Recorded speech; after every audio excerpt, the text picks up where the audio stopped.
तो प्रखंड से आप हैं, एक पंचायत के प्रतिनिधि के तौर पे हैं। अरुण प्रसाद नाम हुआ आपका जी। सीधा सवाल है मेरा आपसे जी। सरकार जितनी लोक कल्याणकारी योजनाओं के बारे में चर्चा करती है, शौचालय हो, प्रधानमंत्री आवास हो, पेंशन व्यवस्था हो, या जो भी नया आयुष्मान कार्ड हो, राशन की बात हो, जमीन पे सच्चाई क्या है, रियलिटी क्या है, ये आपसे जानना चाहिए, क्योंकि आप लोग पंचायत में रहते हैं और इन चीज़ों को जमीनी सच्चाई के तौर पे देखते हैं, समझते हैं। सच्चाई तो देखिए रहे हैं, 400 फॉर्म 2 साल से भरल है। शौचालय फिर ये करना है पूरा, कहाँ हो रहा है? 2 साल से 400 पेपर बचल है। अब ब्लॉक में था और अभी तक के एंट्री नहीं हुआ।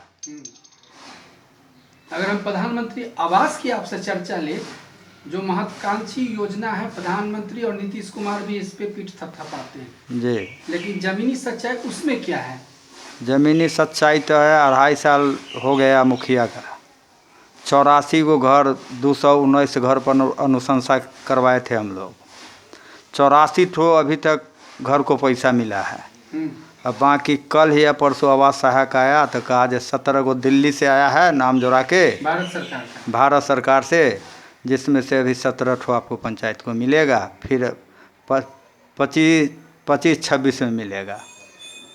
तो इस परिस्थिति में जो जनता से जुड़ा हुआ मुद्दा है, सवाल है, उस लिहाजे में ये 2 सेक्टर के अलावा पेंशन व्यवस्था है, उसमें तरह तरह के पेंशन है, तो ये खामियां वहाँ भी है क्या? दिक्कत वहाँ भी है क्या? उचित लोकबाजी लोगों को पेंशन मिल रहा है? कहाँ मिल रहा है पेंशन? कभी कट जाता है तो कहता है KYC के लफड़ा है, KYC होता है कुछ से कुछ बोलता है। अच्छा स्थिति कहीं नहीं है, चाहे जिस काम में कहिए, कहीं पर कोनो योजना में, सब में दिक्कत है।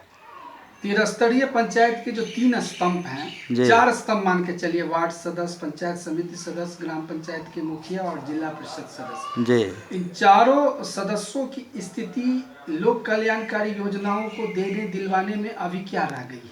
ये महत्वपूर्ण सवाल है। ये सब हो गया, ये जो पंचायती राज वाला जितना बोले 4 बिंदु ये मुठोकबा हो गया।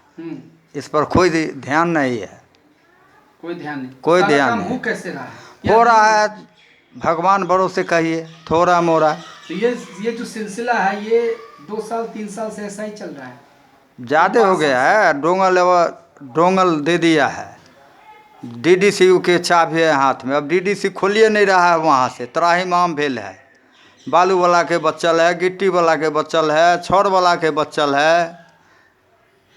पैसा जो भी आया है 15वीं कस्टम में तभी भेजा ही नहीं है, और जो कस्टम में दिया भी है वो उसमें पड़ा हुआ है। वहाँ से डोंगल खोलेगा, क्या कहता है, तब ना होगा कुछ हो। तो निचोड़ के तौर पे ये सारी जो जिम्मेदारी है, ये शासन की होनी चाहिए और शासकीय पदाधिकारियों की होनी चाहिए। जी जी सर।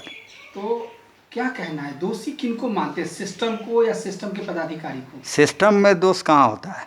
सरकार अपने जगह सही है, सही है। दोष फिर ये ब्लॉक और जिला वाले। जी जी। तो इनको किस हिसाब से आप लेते हैं? क्या इन पे कार्रवाई की मांग करते हैं, या फिर सरकार? कार्रवाई होना चाहिए ना। बैठे हैं पटना में, बैठे हैं, उनको जानकारी है, जान के भी वो अनजान है क्या? ये भी तो हो सकता है। लगता है जान के भी अनजान, जान के अनजान। क्या नया प्रयोग चल रहा है क्या? नया प्रयोग क्या करेंगे? नया प्रयोग चल रहा है क्या? दूसरे तरीके से प्रयोग हो सकता है, तो इसका प्रभाव आने वाले विधानसभा में पड़ सकता है। पड़ेगा नहीं, जो ग्रामीण परिवेश है वहाँ पड़ सकता है। मोदी जी बोल रहे हैं स्पीड घर मिलेगा, और जो पहलो घर बच्चल है वो भी तो पड़ना चाहिए। अब 200 घर 2.5 साल में नहीं मिल रहा है, इसको क्या कहा जाएगा? नया जुड़ने का तब बात छोड़िए। कुमार भी तो घोषणा कर रहे हैं, वो घोषणा किए हैं, 3 गो 4 गो करके वो पड़ा है। हमारा तो कोटवा पंचायत में वो नहीं ओके हुआ है अभी तक के। तो आने वाले समय में ये उम्मीद किया जाए कि सिस्टम में सुधार हो जाए तो कुछ हो जाए, किसी तरह समय काट रहे हैं। समय कट रहा है, ये समय काट रहे हैं, सभी लोग समय काट रहे हैं जी, इंतजार में। जी। चलिए, धन्यवाद।